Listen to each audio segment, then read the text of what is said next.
Today is Tuesday before Ash Wednesday. In some countries, this day is celebrated as a secular holiday that is actually related to our religious observance of Lent.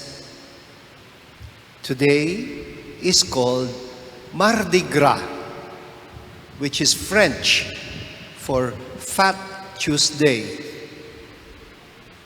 You are, of course, familiar with this holiday, which has become a tourist attraction, especially in Brazil, where people come out in colorful costumes, dance and party out in the streets in wild abandon, eat and drink until the wee hours of the morning. They call it Mardi Gras, Fat Tuesday. Mardi is Tuesday in French. Fat Tuesday, because the idea is this is the day on which you can eat all the rich meats and fatty foods, because the 40-day season of fasting is about to begin. And that's, of course, tomorrow, the day that follows. Tomorrow is Ash Wednesday, the beginning of Lent in the liturgical calendar of the Roman Catholic Church. The image itself of indulging and carousing in utter indifference and complacency about a looming disaster fits very well the description that we get from the first reading from the book of Genesis about the day before the rains poured down non-stop for 40 days and 40 nights and flooded the whole world according to the story and wiped out all living creatures, all human beings except the family of Noah, because his family stayed inside the ark for 40 days and waited until the waters subsided. I have shared with you about the idea of spiritual infection in my past homilies. But I find our readings today very appropriate for this topic. And honestly, I'm deeply shocked by the way the author describes the reaction of God to the extent in which humankind had been infected by the disease of evil, and the solution that God, according to the book of Genesis, resorted to in order to contain it is even more shocking for me. First, the author says, listen, let me quote, God regretted that he had made human beings on the earth, and his heart was grieved. Wow. God regretted. We can interpret this in two ways. One, maybe he is severely angered, and so now he has resolved to punish humankind.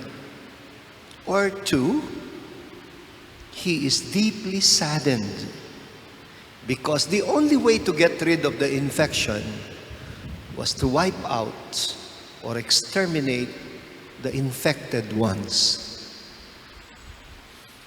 Like I said, these lines send shivers to my spine, especially the part where the Lord says, and I quote, I will wipe them from the earth. These humans whom I have created, along with the animals, the creeping things, and the birds, because I am sorry that I made them. This is probably the saddest line in the whole Bible. God saying, I am sorry I made them. Can you imagine God saying to you, I am sorry that I even created you?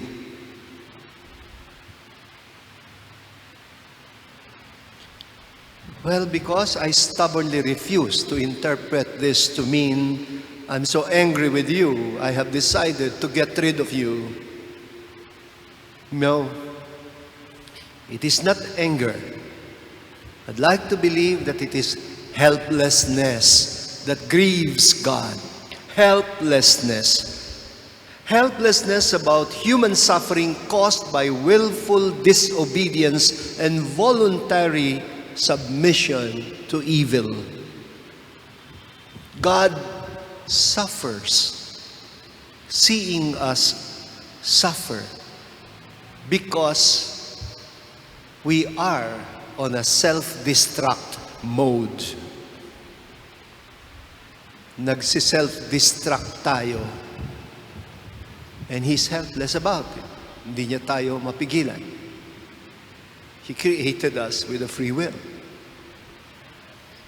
It must be really painful for God not to be able to save people who would not listen to a warning even when they are already heading for disaster. Imagine kung may mahal ka sa buhay. Alam mo, aksidente ang pupuntahan niya, pero hindi mo siya mapigilan. Our gospel is describing the same kind of helplessness on the part of Jesus. Helplessness with His disciples. He warns His disciples to guard against the spiritual infection, which He describes as the leaven of the Pharisees and the leaven of Herod. Leaven, levadura, yung pampaalsa ng masa para gumawa ng tinapay. This is used by Jesus in order to describe spiritual infection, which has to do with willful blindness and the stubborn refusal to see. He is speaking metaphorically, but the disciples take Him literally. They think that Jesus is just angry with them because they had brought along only one loaf of bread with them. For Jesus, the issue is not about bread, but about evil, which He likens to a little bit of yeast that can make a whole dough rise. He is telling them that they are as susceptible to the infection of evil as the Pharisees and Herod are. They were no better than the others. So, ano ang solusyon? Jesus is trying to get them to understand by referring back to the two miracles of the loaves. The 5 loaves multiplied for the 5,000 at meron pang 12 baskets of leftover. And then a second story of multiplication about the 7 loaves multiplied for 4,000 at meron pang 7 baskets of leftover. It was not true that they had no bread with them. Sabi ni St. Mark, meron, pero isa lang. Only 1 loaf of bread. And Jesus, as it were, is saying, okay na yan. It is quite enough. As long as they could do with that bread what He Himself did with the 5 loaves that fed the 5,000, or the 7 loaves that fed the 4,000. Paano ba niya pinarami? How did He multiply them? Remember the words of the Eucharist. He took the bread, He blessed it, He broke it, and gave it to the people.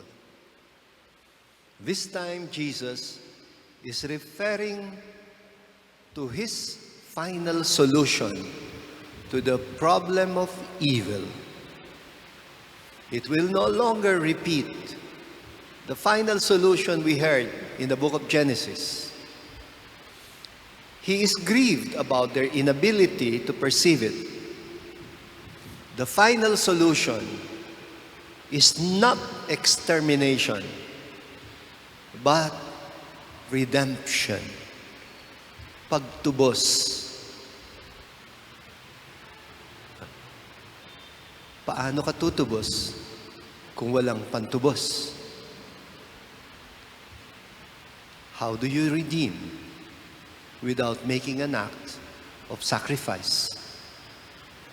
And now Jesus is hinting at the bread that He will become that one loaf of bread that would have to be broken and shared so that they would be the fragments of leftovers that will finally defeat the evil of spiritual infection.